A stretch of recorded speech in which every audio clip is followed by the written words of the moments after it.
Run, run, run, run, run, run, run, run. I need this. Run, run, run, run, run, run, run, run. Run, run, run, run, run, run. Run, run, run, run, run, run. Run, run, run, run, run, run, run, run, run, run. Running all the way back. Running all the way back. Running, running. Run, run, running, running, running, running.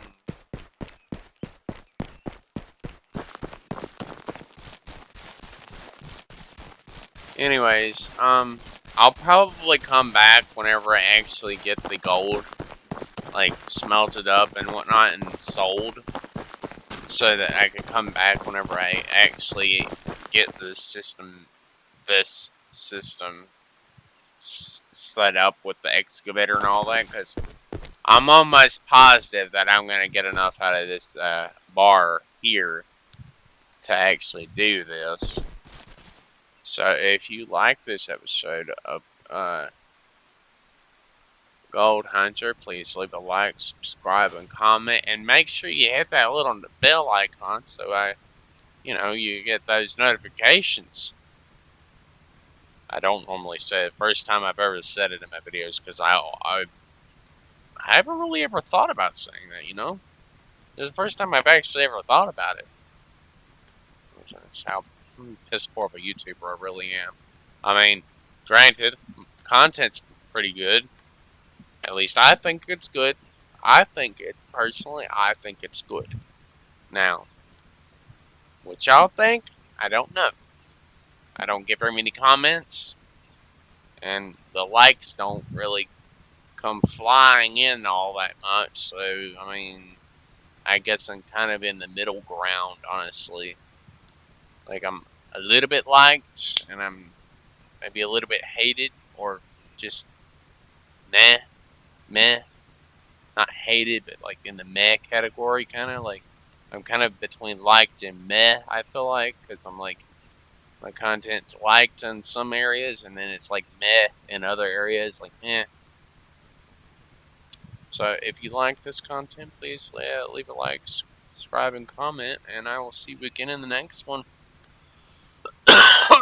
Have a good night, everybody. Goodbye.